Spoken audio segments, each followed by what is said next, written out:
अल्मोड़ा की पहाड़ियाँ शाम को और भी सुनहरी हो जाती है। डूबते सूरज की तिरछी आती हुई धूप हरे पेड़ों की हवा में उड़ती हुई पत्तियों को ऐसे चमका देती है जैसे सोना। तेज बहती हवा ठंड के साथ मन को एक नया ही सुखद ठंडा गुदगुदा सा एहसास करा देती है। सुनहरी धूप में रुपहली ठंडक का एक अलग ही मजा है। रीता इधर उधर देखते हुए मुंह पर दुपट्टा डाले तेजी से झरने की ओर बढ़ी जा रही थी, जहां उसका प्रेमी मोहन उसका इंतजार कर रहा था। वैसे तो उसे 4:30 बजे तक आना था, लेकिन माँ ने उसे कुछ काम बता दिया और अब वह 5:15 बजे यहाँ आ पाई थी। कितनी देर की कर दी आने में तुमने जाने मन, कहते हुए मोहन ने प्यार से अपनी बाहें फैला दी। सॉरी यार, क्या करे, मम्मी को कुछ डाउट सा हो गया है, इस कारण उन्होंने मुझे कुछ काम में उलझा दिया था। मैं बड़ी मुश्किल से उनको बाजार जाने का कहकर अब आ पाई हूँ और मुझे बहुत जल्दी जाना भी पड़ेगा। मोहन उसे बाहों में लेकर उसकी जुल्फ सहलाते हुए गाने लगा, अभी अभी तो आई हो। और मुस्कुराती हुई रीता मोहन की बाहों में सिमट गई।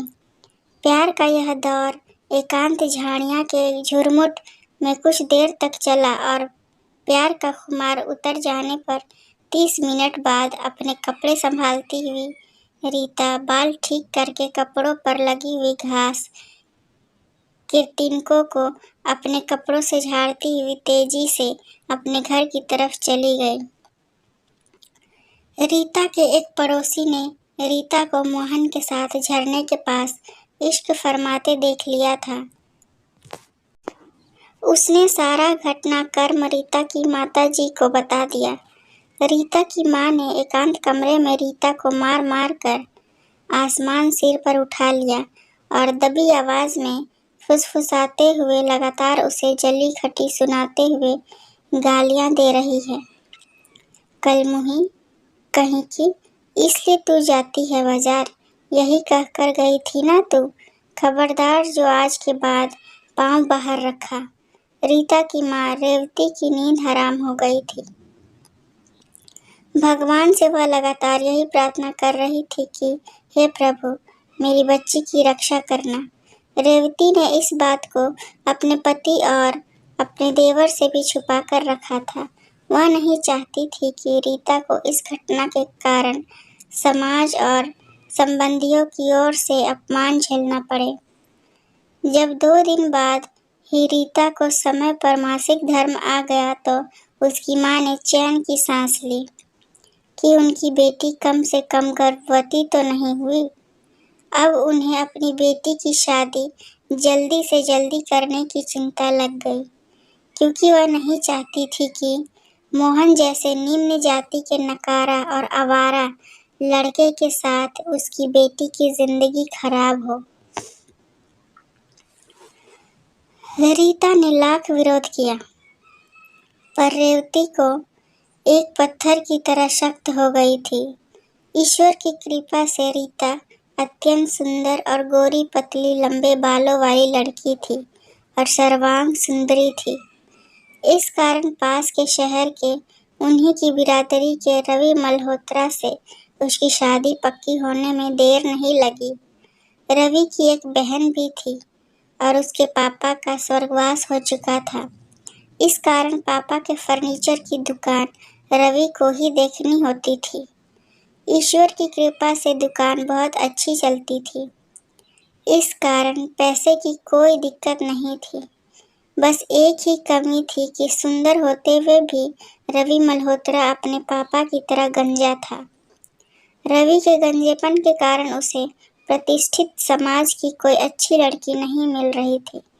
इस कारण उसकी माँ ने गरीब घर की रीता से विवाह करने में ही अपनी भलाई समझी। उन दोनों का चट मंगनी और पट ब्याह हुआ। भारी मन से रीता आंसू बहाती हुई अपने पति के घर चली आई। रीता की सास एक नेक दिल और भली महिला थी। बहू को देखने का अरमान अपने पति की मृत्यु के बाद उनकी सबसे बड़ी ख्वाहिश थी, जो माता रानी ने पूरी कर दी थी। रीता की ननद की शादी पहले ही हो चुकी थी। रवि की शादी के कुछ दिनों बाद वह भी अपने घर चली गई। रीता का पति रवि बहुत अच्छे स्वभाव का व्यक्ति था। वह भी अपनी माँ की तरह साफ मन का समझदार व्यक्ति था। रीता के रूप सौंदर्य ने उन्हें रीता का दास बना दिया था। वह एक आदर्श पति और एक आदर्श प्रेमी की तरह अपनी पत्नी की हर फरमाइश पूरी करता। उसे अपनी कार से यहाँ वहाँ घूमने ले जाता। रीता भी धीरे धीरे मोहन को भूलने लगी। धीरे धीरे उसे मोहन से कम सुंदर अपने गंजे पति से प्यार होने लगा था। एक दिन अचानक ही शॉपिंग मॉल में रीता को मोहन मिल गया। कुछ देर तक अपने पति के मोह की कश्मकश में फंसी रीता को अंततः मोहन का आकर्षण उसे उसकी ओर खींच ही ले गया। कहते हैं कि पहले प्यार को स्त्रियां कभी भुला नहीं पाती। यही रीता के साथ भी हुआ। दोपहर को जब रीता और उसकी सास खाना खाकर निवृत्त हुए थे कि उनके घर पर अचानक मोहन आ गया। मोहन के इस तरह आने से रीता का चेहरा सफ़ेद पड़ गया। उसे लगा कि शायद मोहन उनके प्यार की सारी बातें सासू माँ को बताने आया है। पर मोहन अपने चेहरे पर मुस्कान लिए हुए बोला, रीता दीदी, कैसे हैं आप? मैं इस शहर में आया था तो मैंने सोचा कि आपसे और आपकी सासू माँ से मिलता चलूं, इसलिए मैं यहाँ चला आया। रीता ने चैन की सांस ली और उसने मोहन का परिचय अपने मोहल्ले के दूर के रिश्ते के भाई के तौर पर कराया। इस तरह मोहन दोबारा दीमक की तरह रीता की ससुराल में भी घुस आया। सीधी सादी रीता की सासू माँ को उस पर बिल्कुल भी शक नहीं हुआ। मोहन का रीता के पति की अनुपस्थिति में उनके घर पर आना जाना लगातार बढ़ता रहा और उन दोनों के बीच चलने वाले अवैध संबंध भी उसी अनुपात में बढ़ते रहे। एक दिन रीता मोहन के साथ कार में जिंगा डैम की तरफ घूमने के लिए जा रही थी। रीता अपने पति रवि के साथ आगे की सीट पर बैठी थी। रवि कार ड्राइव कर रहा था कि अचानक मोहन के दिमाग में एक शैतानी ख्याल आया। वह रवि को हमेशा के लिए उसके और रीता के बीच से हटाना चाहता था। इस कारण उसने अपना बेल्ट निकाला और ड्राइविंग करते हुए रीता के पति के गले में बेल्ट फंसा दिया और गला दबाने लगा। अचानक हुए हमले से रीता का पति घबरा गया और उसने ब्रेक लगाकर गाड़ी रोक ली तथा पूरी ताकत से अपने हाथों को बेल्ट में फंसाकर अपने गले को छुड़ाने की कोशिश करने लगा। रीता मोहन द्वारा किए गए इस अचानक हमले से हक्की बक्की रह गई। उसे यह समझ में नहीं आ रहा था कि उसे मोहन का साथ देना चाहिए या अपने पति की जान बचानी चाहिए। एक पल में ही उसे अपने पति और सासू माँ द्वारा दिया गया अनकंडीशनल प्यार और स्नेह याद आया और इन परिस्थितियों में उसे लगा कि उसे अपने पति की जान बचाना आवश्यक है। बिना देर किए उसने पीछे रखी बियर की बोतल उठाई और पूरी ताकत से उसने उसे मोहन के सिर पर दे मारा। सर पर लगते ही बोतल टूटकर मोहन की सर की हड्डियों के अंदर जा घुसी। आश्चर्य से रीता को देखता और गो गो करता हुआ मोहन पिछली सीट पर गिरकर ढेर हो गया। रवि ने रीता को अपनी जान बचाने के लिए बहुत बहुत धन्यवाद दिया। वे लोग कार लेकर सीधे पुलिस स्टेशन पहुंचे।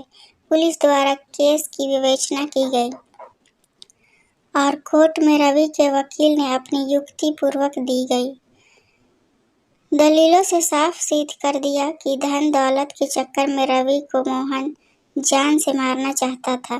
परिस्थिति जन्य स्थिति में रीता ने अपने पति की जान बचाने के लिए बियर की बोतल से रवि के सर पर हमला किया था, जिसमें अनजाने ही उसकी मौत हो गई। रीता रवि की और उसकी माँ की प्राणों से प्यारी बहू हो गई थी, जिसने रवि के प्राणों की रक्षा की थी। सिर्फ रीता की माँ और रीता ही जानते थे कि असली घटना क्या थी। इतनी सी थी ये कहानी। अगर आपको पसंद आए तो लाइक, कमेंट और शेयर करें। चैनल पर नए हैं तो सब्सक्राइब करें। इस कहानी को सुनने के लिए बहुत बहुत धन्यवाद और इसी तरह कहानी और सुनने के लिए चैनल को सब्सक्राइब ज़रूर करें।